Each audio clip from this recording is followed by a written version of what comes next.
The truth is that if you try to go at self-esteem directly, good luck. And it goes back to what I was saying about you can pump yourself up, you can do all these affirmations, you can tell yourself all these things and feel good about it in that moment. You kind of build up that state, but you walk out into the world and something contradicts it, and then it's shattered, right?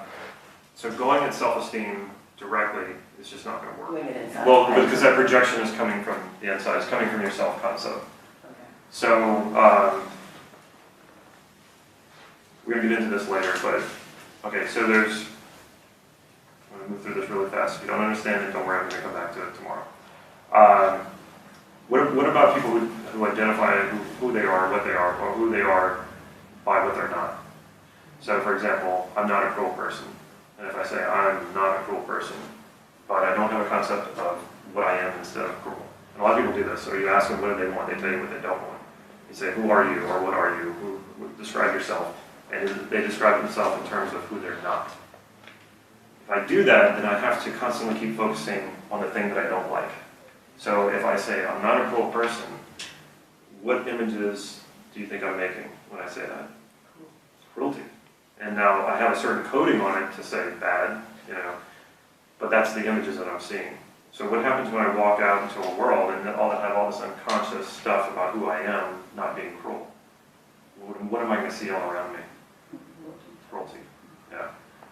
So that's coming from my self-concept. Is there actually all this cruelty going on around me? Well, yeah, because the world has cruelty in it. But my mind is programmed to focus on those things because that's part of my self-concept. Because I'm looking for cruelty. When I see cruelty, I go, I'm not that, right? So this thing about abundance, if you truly felt abundant, your mind would be sorting for abundance. Now, there are times where there is lack and scarcity. And if you're telling yourself, well, I'm not a person who focuses on lack and scarcity, you're telling yourself to focus on lack and scarcity, and that's what you're going to see. That's part of the self-correcting part of it too. Because you're going to see the counterexamples pop up. And you want a self-correcting self-concept that says, oh yes, even though I see that there is scarcity in the world, I know abundance, there's more abundance in the world, and that's what I'm going to focus on. So which one is true? Well, that's just it, we don't know. So that's why we create the useful lie. Does that answer your question?